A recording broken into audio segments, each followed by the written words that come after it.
Almas madam, मैं शुरू करूं?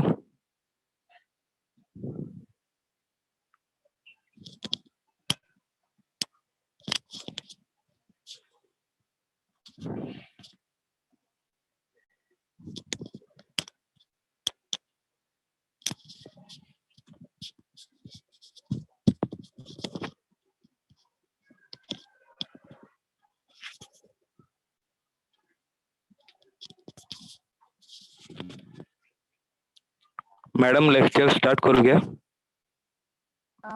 Yes, sir. Start. Okay madam. Good morning all of you. Brihanmumbai Mahanagar Palika शिक्षण विभाग, और हम आज देखने वाले हैं भाषा अध्ययन पेपर सॉल्विंग, लोक भारती हिंदी 9वीं कक्षा पेपर सॉल्विंग भाषा अध्ययन। और मेरा नाम है कृपाल सोनकुसड़े और मेरे स्कूल का नाम है पंतनगर इंग्रजी माध्यमिक घाटकोपर।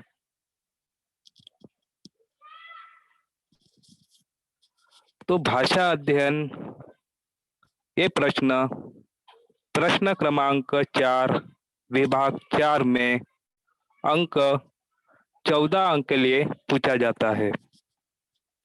भाषा अध्ययन यानी ग्रामर, इसे अंग्रेजी में ग्रामर ही कहते हैं और मराठी में व्याकरण भी कहते हैं, हिंदी में भी उसे व्याकरण कहते हैं।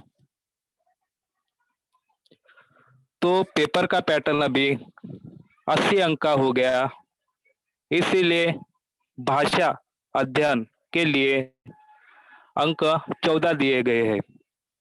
और विभाग 4 प्रश्न क्रमांक 4 में भाषा अध्ययन के लिए आपको सवाल पूछे जाते हैं।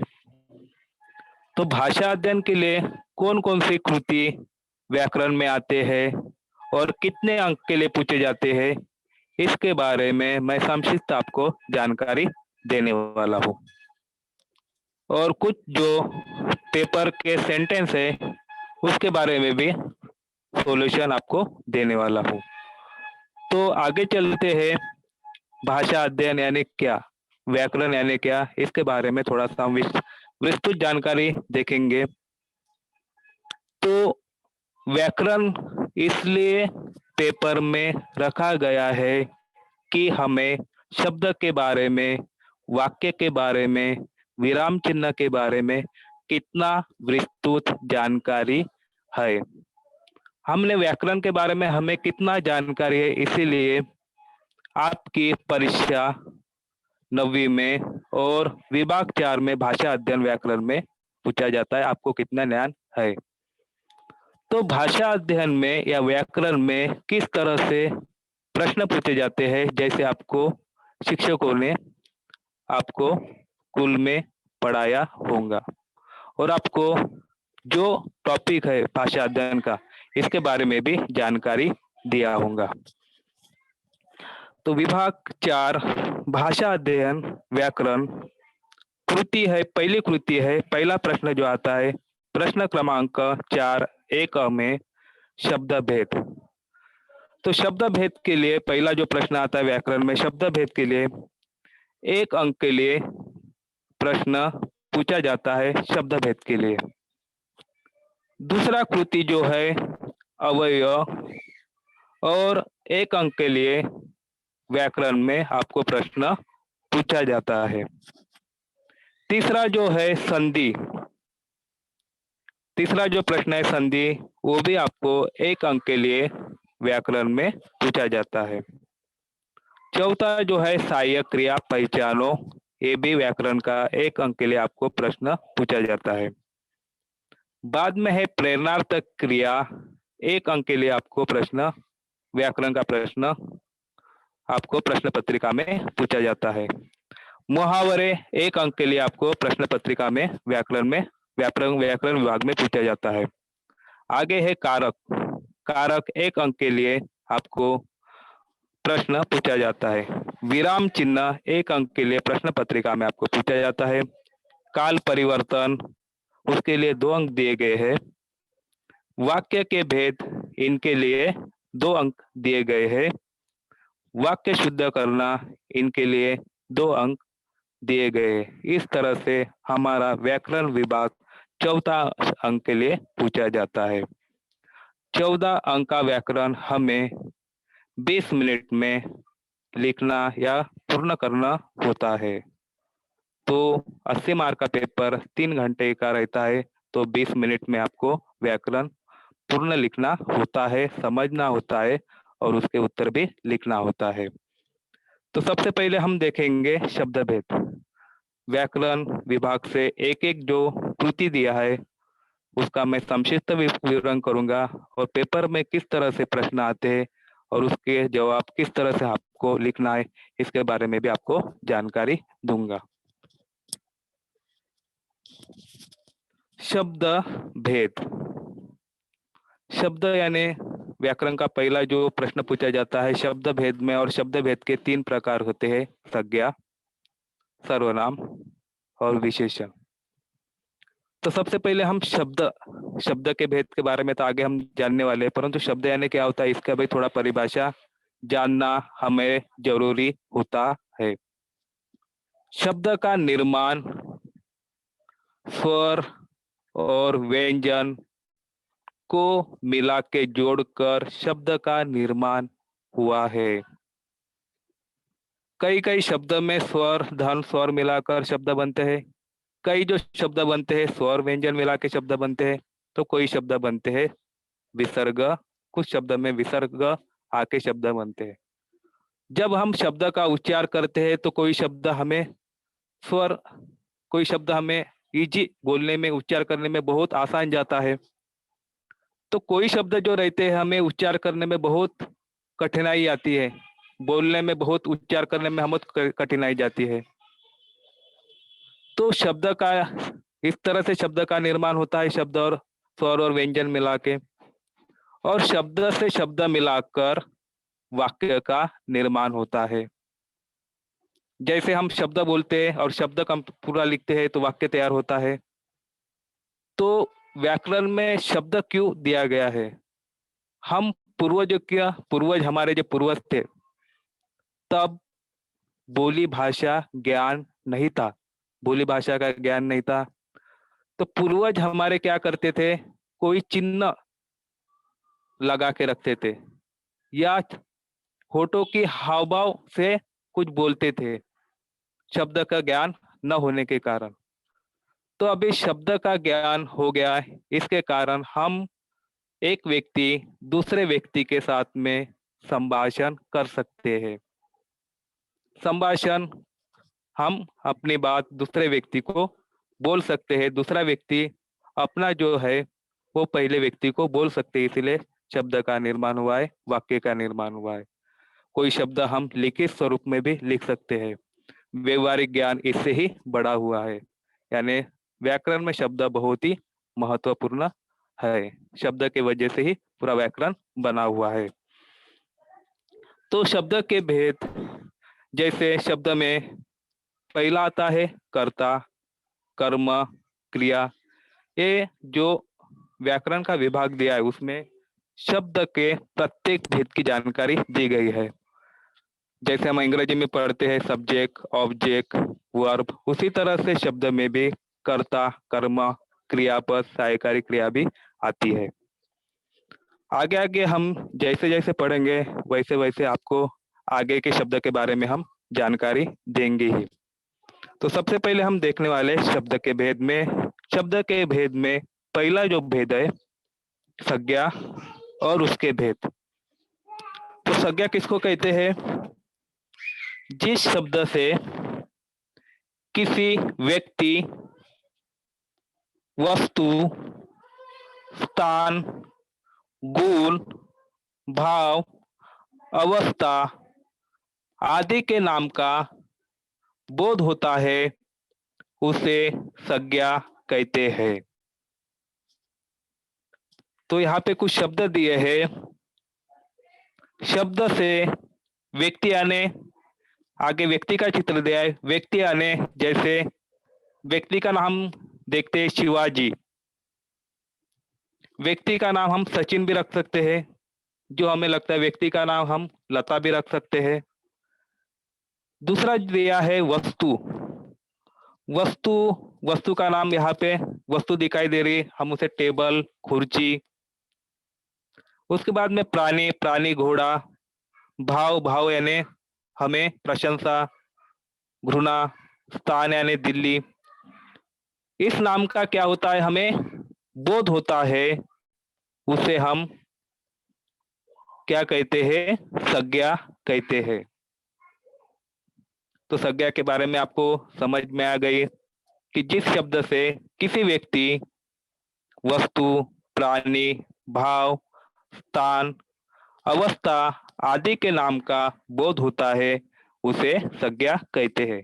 जैसे हमने उदाहरण में लिए शिवाजी, टेबल, घोड़ा। उसके बाद में हमने उदाहरण में लिया प्रशंसा, स्थान में लिया दिल्ली। आगे के स्लाइड में दिया है संज्ञा के भेद। तो पहला जो भेद है, व्यक्तिवाचक संज्ञा।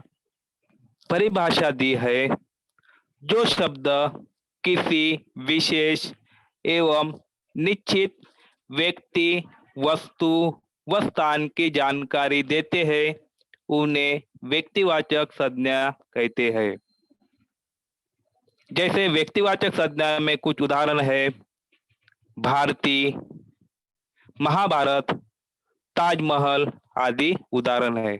जो किसी विशेष व्यक्ति, वस्तु व स्थान की जानकारी देते हैं, उन्हें व्यक्तिवाचक संज्ञा कहते हैं। जैसे शब्द में हमने बोला है, व्यक्ति के बारे में हमने बोला है भारती, स्थान के बारे में बोला है हमने दिल्ली, या निश्चित वस्तु के बारे में महाभारत जो किताब है, ताजमहल जो वस्तु है, इनके बारे में निश्चित व्यक्ति की जानकारी देते हैं, उन्हें हम व्यक्तिवाचक संज्ञा कहते हैं।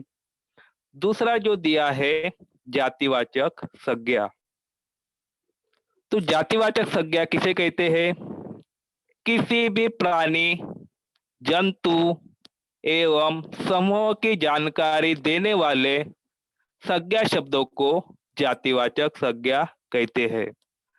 जैसे जंतु कौन हो गया, जानवर, लड़की, पुस्तक, बाघ, इनको जातिवाचक संज्ञा कहते हैं। आगे चलते हैं, भाववाचक संज्ञा। तीसरा है संज्ञा का भेद, भाववाचक संज्ञा। जिन संज्ञा शब्दों से किसी व्यक्ति या वस्तु के गुण, दोष, दशा, अवस्था, धर्म आदि का बोध होता है, उन्हें भाववाचक संज्ञा कहते हैं। भाव यानी क्या होता है, इमोशनल। हमने कुछ ऐसा देख लिया तो हमें क्या होते हैं, हमें इमोशनल बदलते हैं। कभी कभी हमें हमारे माता पिता हमें ये करते हैं तो हमें कुछ इमोशनल बदलते हैं। इस तरह से जो हमें भाव बदलता है, उसे भाववाचक संज्ञा कहते हैं। जैसे हमें आनंद होता है तो आनंद का इमोशन होता है, कहीं साहस दिखाना है तो साहस का इमोशन होता है, यानी भाव बदलता है। बचपन है तो बचपन का हमें भाव दिखाई देता है, सजावट है सजावट का भाव दिखाई देता है। ये जो शब्द है भाववाचक संज्ञा कहते हैं। आगे का है जातिवाचक संज्ञा। जो संज्ञा किसी प्राणी, स्थान, वस्तु की पूरी जाति का बोध कराते हैं, उसे जातिवाचक संज्ञा कहते हैं। जैसे रानी किताब पढ़ रही है तो किताब क्या हो गया, जातिवाचक संज्ञा हो गई है। बच्चे विद्यालय जाते हैं तो बच्चे जो शब्द है ये जातिवाचक संज्ञा का उदाहरण है। आज हम फल खाएंगे तो फल जो शब्द है वो जातिवाचक संज्ञा का उदाहरण है। आगे है समूहवाचक संज्ञा। तो समूहवाचक संज्ञा किसे कहते हैं, समूहवाचक संज्ञा यानी जो संज्ञा शब्द की किसी समूह या समुदाय का बोध कराते हैं, उन्हें समूहवाचक संज्ञा कहते हैं।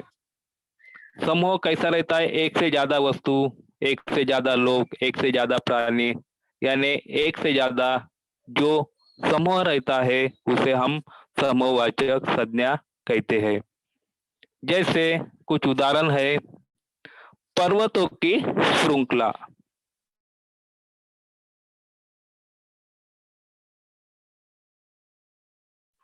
नक्षत्र है, तारों का पुंज, कागज का दस्ता, सैनिकों का जत्था, चोरों का गिरोह, गाय गो की मंडली, कर्मचारियों या मजदूरों का संघ, भेड़ों का झुंड। इस तरह के जो उदाहरण प्रश्न में पूछे जाते हैं उसे समूहवाचक संज्ञा कहते हैं। और एक है द्रव्यवाचक संज्ञा, उसके बारे में हम देखेंगे कि द्रव्यवाचक संज्ञा किसी धातु, द्रव्य या पदार्थ के नाम को द्रव्यवाचक संज्ञा कहते हैं। जैसे द्रव्य में आता है घी, द्रव्य में आता है चावल, द्रव्य में आता है दूध, द्रव्य में आता है लोहा आदि के उदाहरण होते हैं। तो शब्द भेद के पहला जो भेद हमने देखा वो है संज्ञा, और संज्ञा के जो 5 उप प्रकार हमने देखे हैं, पहला है व्यक्तिवाचक संज्ञा, दूसरा है जातिवाचक संज्ञा, तीसरा जो भेद है संज्ञा का भाववाचक संज्ञा है, चौथा जो भेद है संज्ञा का द्रव्यवाचक संज्ञा है, और पांचवा जो भेद है समूहवाचक संज्ञा।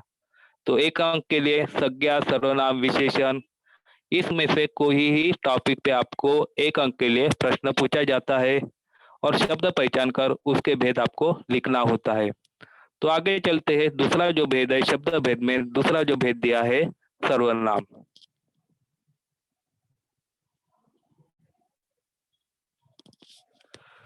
तो शब्द भेद में दूसरा भेद, पहला भेद हमने देखा संज्ञा, दूसरा जो भेद दिया है सर्वनाम। परिभाषा दी है सर्वनाम की, संज्ञा के स्थान पर इस्तेमाल होने वाले शब्दों को सर्वनाम कहते हैं।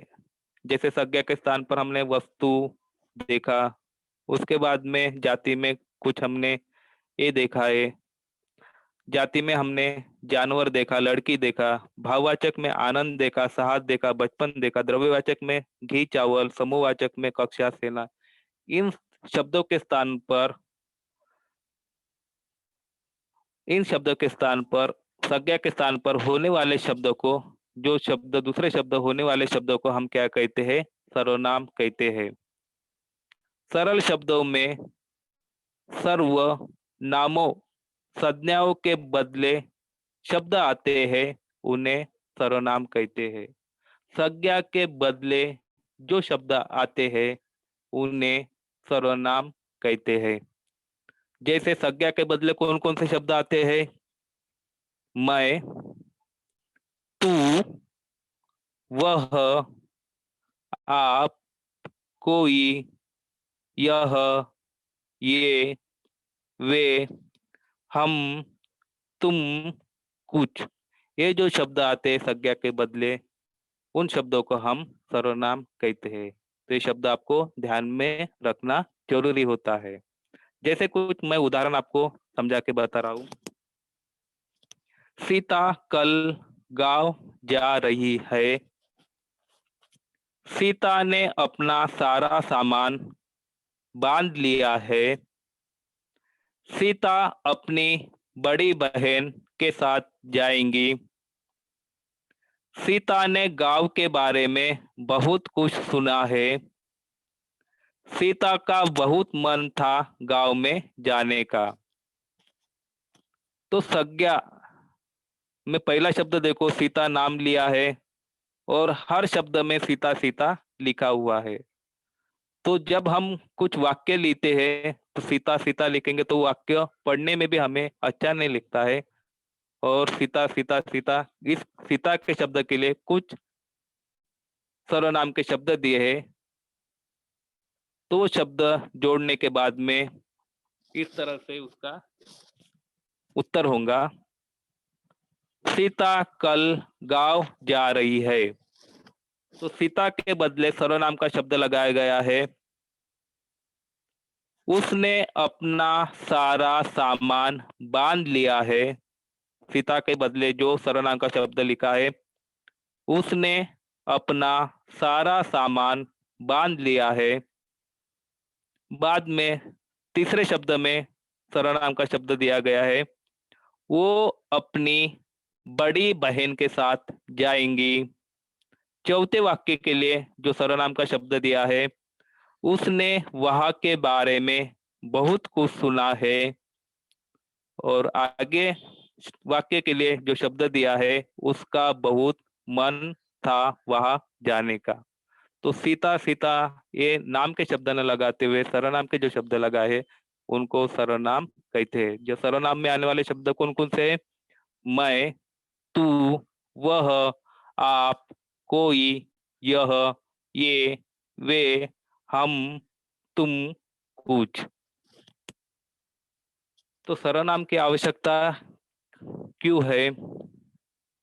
मैं, तू, वह, आप, कोई, यह, ये, वह, हम, तुम, कुछ, कौन, क्या, जो, सो, उसका आदि सर्वनाम शब्द है। अन्य सर्वनाम शब्द भी इन्हीं शब्दों से बने हैं, जो लिंग, वचन, कारक की दृष्टि से अपना रूप बदलता है। आगे चलते हैं हम अगले स्लाइड की ओर। तीसरा जो भेद है शब्द भेद का, वो है विशेषण। तो विशेषण की परिभाषा है, जो शब्द किसी संज्ञा या सर्वनाम की विशेषता बताते हैं, उसे विशेषण कहते हैं। तो दूसरे जो भेद दिया था शब्द में, संज्ञा के नाम के आने वाले शब्दों को हम क्या कहते हैं? सर्वनाम कहते हैं। परंतु तीसरा जो भेद दिया है विशेषण का, उसमें बताया है कि जो शब्द किसी संज्ञा या सर्वनाम की संज्ञा और सर्वनाम की विशेषता बताने वाले शब्दों को हम क्या कहते हैं? विशेषण कहते हैं। जैसे विशेषण के चार भेद दिए गए हैं। जैसा गुणवाचक विशेषण, दूसरा है परिणामवाचक विशेषण, तीसरा है संख्यावाचक विशेषण, और चौथा जो दिया है सर्वनामिक विशेषण। तो विशेषण में पहला जो भेद आता है गुणवाचक विशेषण। जो शब्द किसी व्यक्ति या वस्तु के गुण, दोष, रंग, आकार, अवस्था, स्थिति, स्वभाव, दशा, दिशा, स्पर्श, गंध, स्वाद आदि का बोध कराए, उन्हें गुणवाचक विशेषण कहते हैं। दूसरा जो दिया है परिणामवाचक विशेषण। यह विशेषण जो अपने विशेष्यों की निश्चित या अनिश्चित मात्रा का बोध कराए, उसे परिणामवाचक विशेषण कहते हैं। जिस तरह से हम बाजार जाते हैं, तेल लेते हैं, तो दुकानदार क्या करता है? जो उसका माप है उससे मापता है। सड़क हमें दिखाई देता है कि आगे का गांव इस किलोमीटर दूर है, तो मापने से हमें परिणाम समझता है, उसे परिणामवाचक विशेषण कहते हैं। उसी तरह से जो दिया है आगे का भेद है विशेषण में निश्चित संख्यावाचक विशेषण। इसमें भी दो भेद होते हैं, निश्चित संख्यावाचक विशेषण, अनिश्चित संख्यावाचक विशेषण। जिसमें निश्चित संख्या का बोध दिया रहता है, उसे हम निश्चित संख्यावाचक विशेषण कहते हैं। और जिसमें निश्चित संख्या का बोध नहीं दिया होता है, उसे हम अनिश्चित संख्यावाचक विशेषण कहते हैं। निश्चित संख्यावाचक में क्या आता है? 15 मिनट, 5 लड़के।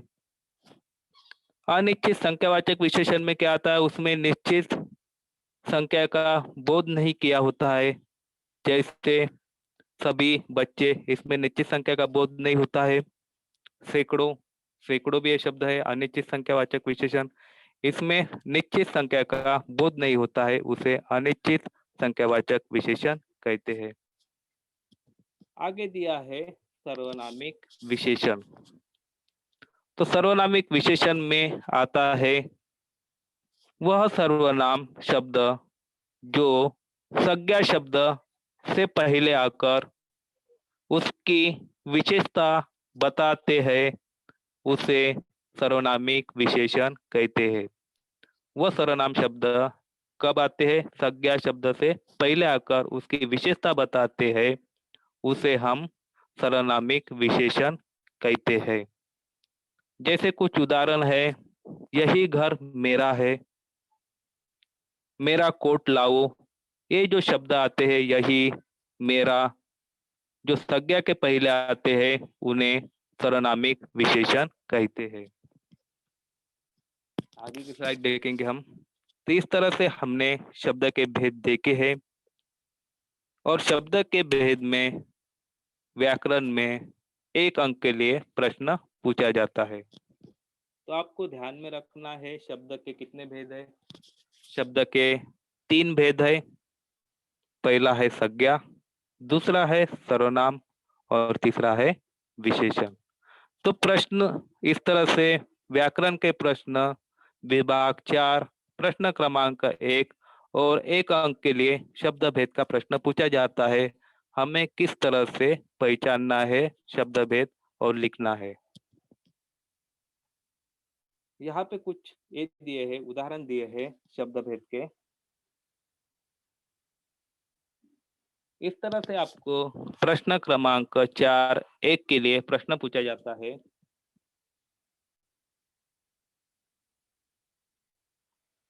और प्रश्न इस तरह से रहता है, अधोरेखित शब्दों का शब्द भेद पहचान कर लिखिए। तो यहाँ पे मैंने ज्यादा उदाहरण दिए हैं। एक प्रश्न आपको पूछा जाता है और अधोरेखित जो शब्द है वो पहचान कर आपको शब्द भेद पहचान कर लिखना होता है। वह चुपचाप बैठा, पान का मुंह में घुलाता रहा। दूसरा, सोनाबाई के बच्चे खेलने लगे। बापू की हिंदी अच्छी नहीं थी, कुछ बिजनेस की बातचीत हो जाए। भूमि परत भा ढाबर पानी। तो इसमें अधोरेखित किए गए शब्द कौन से हैं? वह, सोनाबाई, अच्छी, बातचीत, पानी। इस तरह से शब्द भेद में वाक्य पूछे जाते हैं। वाक्य में जो शब्द अधोरेखित किया होता है वो शब्द पहचान कर उनके भेद लिखना होता है। वो संज्ञा भी रह सकता है, सर्वनाम भी रह सकता है या विशेषण भी रह सकता है। तो वह जो शब्द दिया है वह है, उत्तर है उसका पुरुषवाचक सर्वनाम। जैसे हमने संज्ञा के स्थान पर शिवाजी, शिवाजी के आगे हमने उदाहरण दिया था, वो गाँव जाता है, सीता गाँव जाती है, उसको जाने को इतना टाइम लगता है। तो सीता के नाम पर हमने कौन सा शब्द लिखा था? दूसरे शब्द लिखे थे, वह, यह, मैं, मुझको। तो वह जो शब्द आता है वो शब्द क्या है? पुरुषवाचक सर्वनाम। और इसी जगह नाम दिया रहता सीता, शिवाजी, राजा, तो वो शब्द आया रहता है संज्ञा, पुरुषवाचक संज्ञा आई रहती। परंतु संज्ञा के स्थान पर जो शब्द दिया है वह, इसलिए उसे हम क्या कहते हैं? पुरुषवाचक सर्वनाम कहते हैं। दूसरा जो दिया है, सोनाबाई के बच्चे खेलने लगे।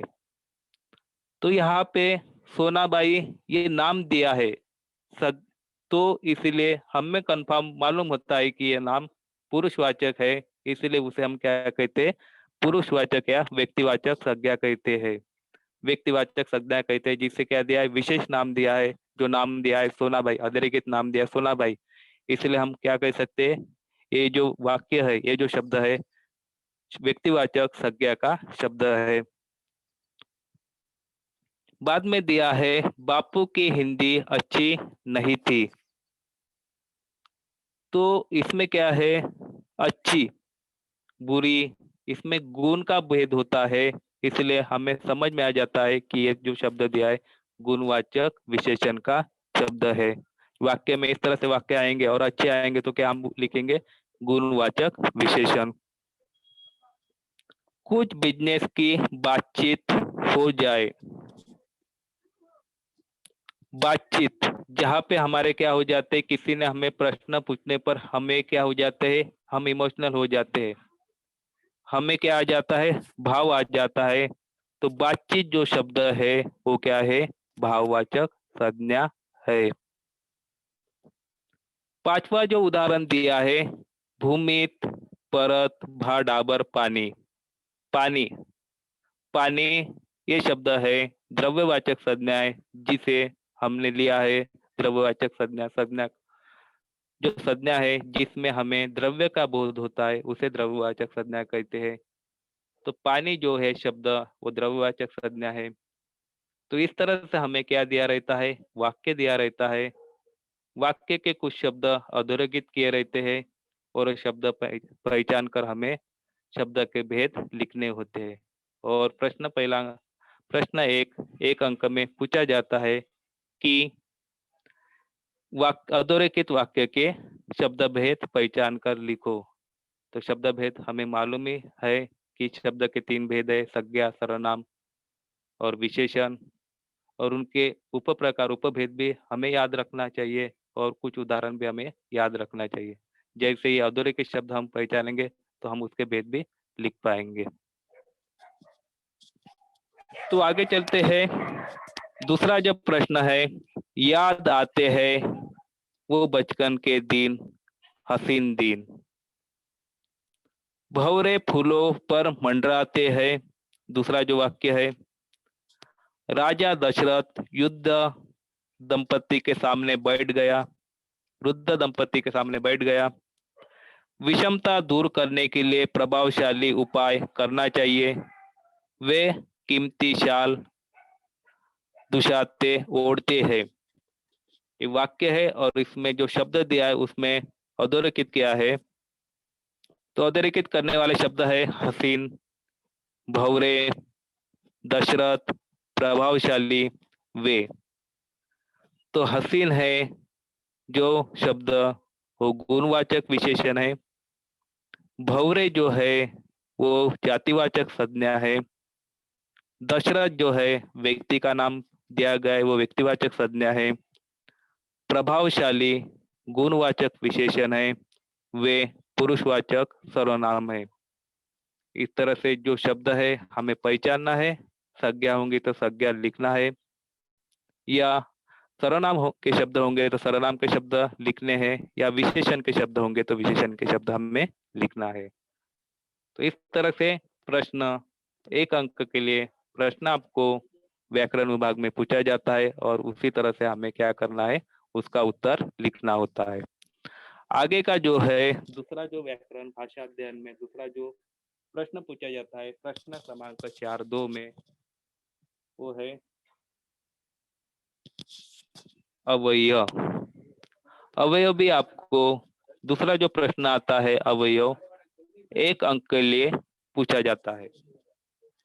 तो अवयव के पहले अवयव की जानकारी इससे पहले आपने देखा होगा, अवयव के भेद के बारे में आपने देखा होगा, और अवयव के प्रश्न किस तरह से लिखने होते हैं इसके बारे में भी हमें देखना है।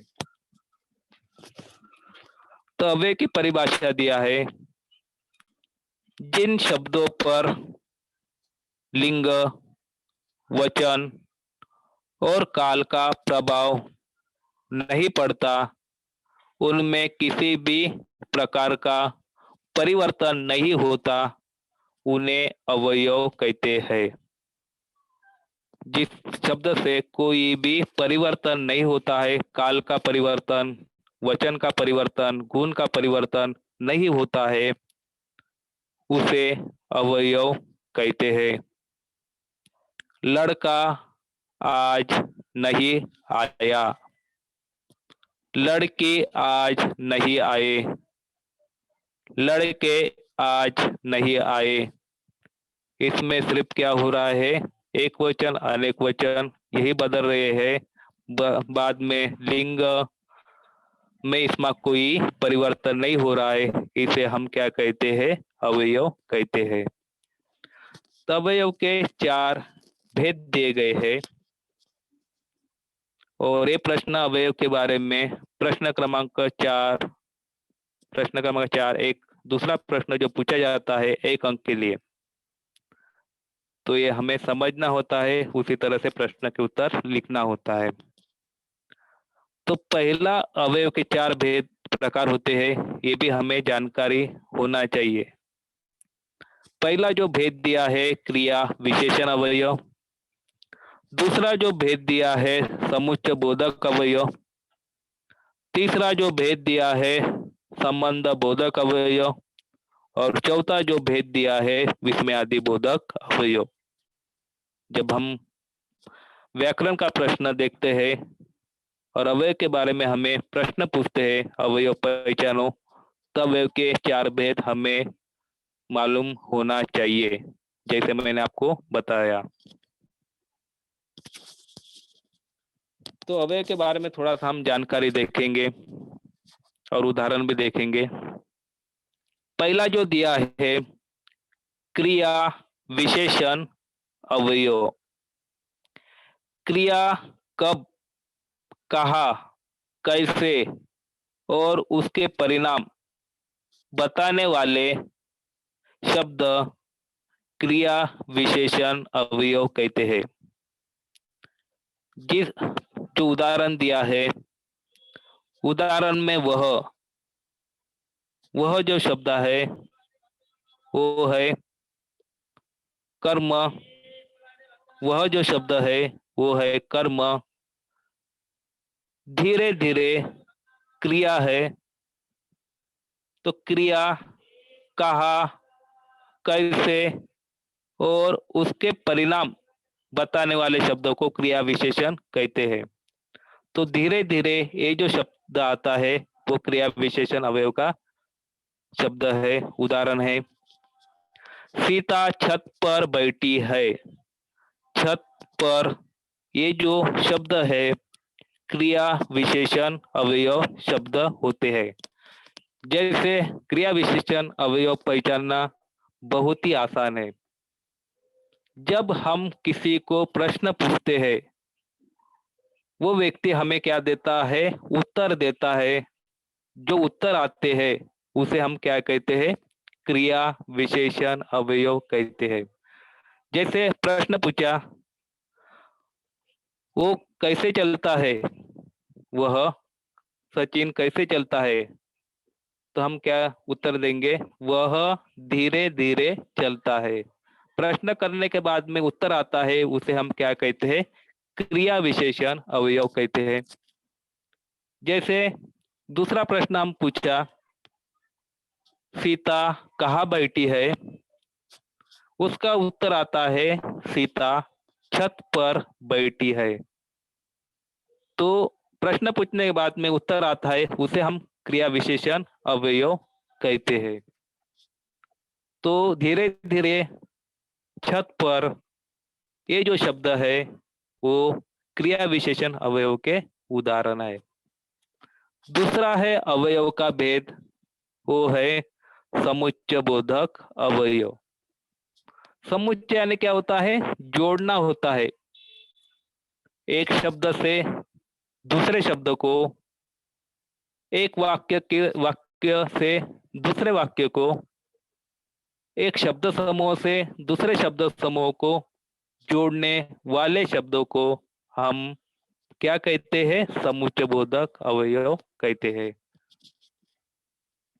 तो यहाँ पे दिया है, परिभाषा दी है, दो स्वतंत्र वाक्यों या शब्दों को जोड़ने वाले अवयव को समुच्चय बोधक अवयव कहते हैं।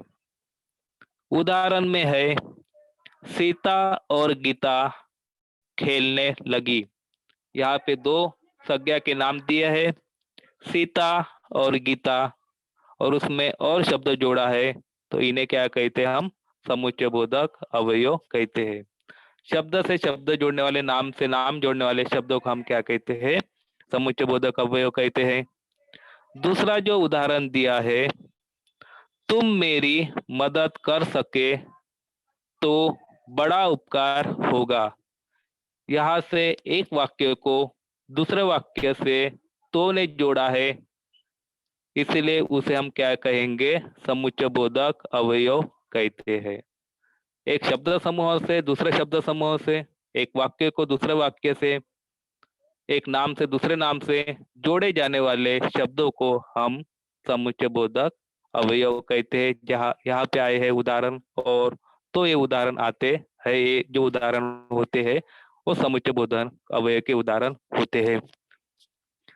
तीसरा जो दिया है, संबंध बोधक अवयव।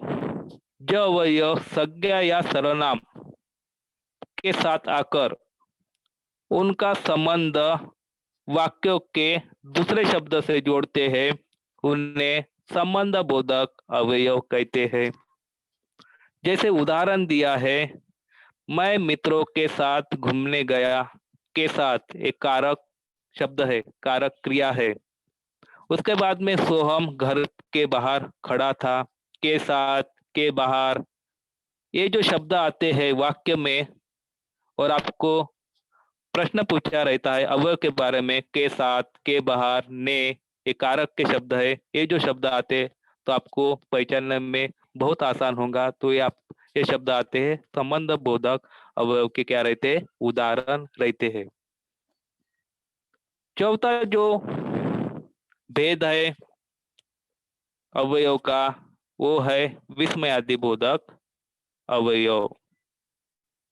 तो विस्मयादि बोधक अवयव किसका कहते हैं? जिन शब्दों से विस्मय, प्रशंसा, घृणा, प्रेम, शोक, चेतावनी आदि भाव प्रकट होते हैं, उन्हें विस्मयादि बोधक अवयव कहते हैं। ऐसे कौन कौन से शब्द है जिससे हमें प्रशंसा, घृणा, प्रेम, शोक, चेतावनी भाव प्रकट होते हैं? वो शब्द है अरे, वाह।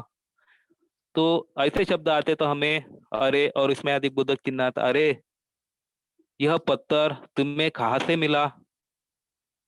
वाह, विस्मयादि बोधक चिन्ह आता है, क्या शानदार इमारत है। इन शब्दों के बाद में विस्मयादि बोधक चिन्ह आता है, तो हमें पहचानने में आसान जाता है। ऐसे प्रश्न अवयव में पूछे जाते हैं तो हमें क्या लिखना होता है? विस्मयादि बोधक अवयव। तो कुछ उदाहरण अगले स्लाइड में देखेंगे। कुछ उदाहरण हमने लिए हैं और किस तरह से हमें लिखना है इसके बारे में हम देखेंगे। प्रश्न है अवयव के बारे में, 1 अंक के लिए प्रश्न पूछा जाता है।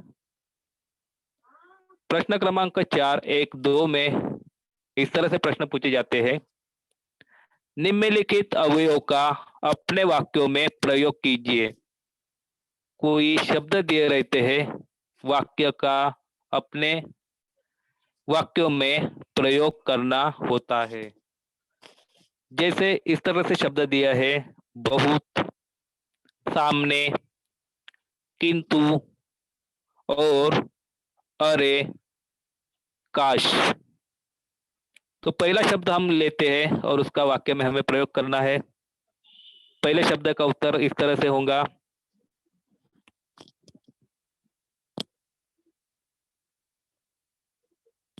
प्रताप बहुत थक गया था। तो वाक्य में शब्द आया है बहुत, और वाक्य प्रयोग इस तरह से किया हमने, प्रताप बहुत थक गया था। दूसरा जो वाक्य दिया, दूसरा जो शब्द दिया, उसका वाक्य में प्रयोग करना है सामने। तो सामने शब्द का वाक्य में प्रयोग इस तरह से किया हमने, स्कूल के सामने एक बगीचा है। तीसरा जो शब्द दिया है किंतु, किंतु का वाक्य का प्रयोग इस तरह से किया है, घर में दीपक तो था किंतु उसमें तेल नहीं था। चौथा जो शब्द दिया है और ये शब्द का वाक्य में प्रयोग इस तरह से होगा, उन्होंने झोले में डायरी निकाली और कविता सुनाने लगे। पांचवा जो शब्द दिया है इसका वाक्य में प्रयोग इस तरह से करना है, अरे धीरे धीरे चलो। उसके बाद में छठा जो शब्द दिया है उसका वाक्य में प्रयोग करना है, काश विस्मयादि बोधक चिन्ह मोहित आ जाता। आगे है, इस तरह से हमें क्या करना है, वाक्यों में प्रयोग करना है शब्द के। आगे है, कुछ ऐसे शब्द आते हैं जो वाक्य दिया रहता है और वाक्यों को अंडरलाइन करते हुए हमें बोलते हैं कि वाक्य पहचान कर लिखो, तो हमें वाक्य पहचान कर लिखना भी आना चाहिए। तो एक अंक के लिए आपको प्रश्न पूछा जाता है, वाक्य में प्रयोग करो अवयव के, नहीं तो कुछ वाक्य ऐसे दिए रहते हैं जिसमें अंडरलाइन किया होता है, वाक्य पहचानो, अवयव के वाक्य पहचानो। आगे चलते हैं, तीसरा जो यह है काल। काल भी हमें प्रश्न में काल परिवर्तन 2 अंक के लिए पूछा जाता है। काल परिवर्तन 2 अंक के लिए पूछा जाता है। काल के बारे में व्याकरण विभाग में तीसरा जो प्रश्न पूछा जाता है वो काल के बारे में पूछा जाता है। तो काल का प्रश्न जो है हमें 2 अंक के लिए पूछा जाता है। काल के प्रश्न इस तरह से होता है, जैसे एक वाक्य दिया रहता है, काल किस काल में है वो पहचानो, नहीं तो एक वाक्य दिया रहता है, वो काल को क्या करना होता है, वो वाक्यों को परिवर्तन करना होता है दूसरे काल में। इस तरह से 2 प्रश्न काल के पूछे जाते हैं। काल पहचानो, काल का परिवर्तन करो। एक एक अंक के लिए पूछा जाता है व्याकरण विभाग में। तो 2 अंक के लिए जो प्रश्न आता है काल। तो काल के बारे में हम देखेंगे, काल के 3 भेद होते हैं।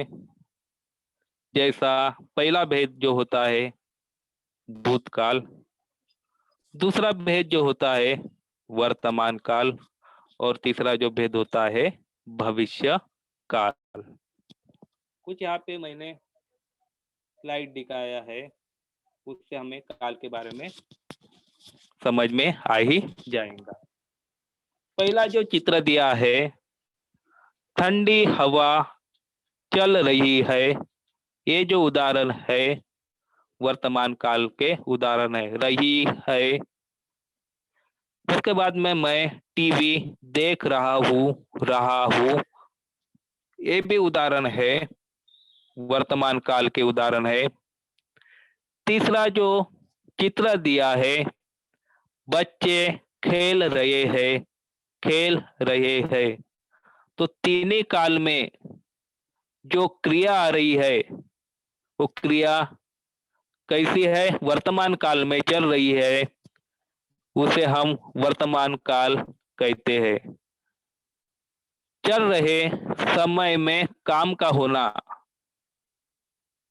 हम क्या कर रहे हैं, काम का प्रारंभ किया है परंतु काम हमारा पूर्ण नहीं हुआ है, उसे हम सामान्य वर्तमान काल या वर्तमान काल कहते हैं। तो काल के बारे में आपको थोड़ा सा विश्लेषण बताता हूँ। काल यानी क्या होता है, समय। काल यानी क्या होता है, टाइम। अंग्रेजी में उसको क्या कहते हैं, टाइम। जब हम अभी काम कर रहे, मैं पढ़ा रहा हूँ, मैं पढ़ाने का काम कर रहा हूँ, यानी कौन सी स्थिति हो गई, कौन सा काल हो गया, वर्तमान काल हो गया। मेरा स्टेट लेवल का लेक्चर पढ़ा के हो गया, गया ये शब्द आ गया, यानी ये क्या हो गया, ये जो शब्द आ गए क्रिया के शब्द, ये कौन से शब्द हो गए, भूतकाल के। मैं कल व्याकरण के बारे में और आपको पढ़ाऊंगा। ये जो तीसरा उदाहरण है, ये तीसरा उदाहरण क्या हो गया? भविष्य काल का उदाहरण हो गया। तो क्रिया के साथ हमें काल भी पहचानना होता है। जैसे चल रहा है, देख रहा हूँ, खेल रहे हैं, ये क्या है? चल रहे समय के साथ होता है, उसे हम क्या कहते हैं? वर्तमान काल होते हैं। वर्तमान काल के क्रियाएं दिए गए हैं, उसके उदाहरण हम देखेंगे और आपको काल पहचानना भी आसान हो जाएगा और काल का परिवर्तन करना भी आसान हो जाएगा। जैसे पहला जो है वर्तमान काल का पहला जो भेद आता है, सामान्य वर्तमान काल। तो सामान्य वर्तमान काल, जो क्रिया चल रही है उसे हम क्या कहते हैं? सामान्य वर्तमान काल कहते हैं। जैसे उदाहरण दिया है, सचिन ने क्रिकेट खेला। तो उत्तर कैसा आएगा? सचिन क्रिकेट खेलता है। खेला ये क्रिया पूर्ण हुई क्या? नहीं। खेला यानी क्या हो गया? वो क्रिया पूर्ण हो गई। तो हमें इसे परिवर्तन करना है सामान्य वर्तमान काल में। तो किस तरह से आएगा? सचिन क्रिकेट खेलता है। खेलता है ये जो शब्द है सामान्य वर्तमान काल का शब्द है। दूसरा जो उदाहरण है, अपूर्ण वर्तमान काल। अपूर्ण वर्तमान काल में धातु किस तरह से आता है या क्रिया के शब्द किस तरह से आता है? रहा, रही, रहे, धन, है, हूँ। सचिन क्रिकेट खेलता है। मैं ये वाक्य क्यों डबल दोहरा रहा हूं कि इसी वाक्य से कैसे वाक्य अपूर्ण वर्तमान काल में आता है। जैसे सामान्य वर्तमान काल में सचिन क्रिकेट खेलता है, उसी तरह से इसका परिवर्तन हमें अपूर्ण वर्तमान काल में करना है। तो किस तरह से धातु आएंगे? सचिन क्रिकेट खेल रहा है।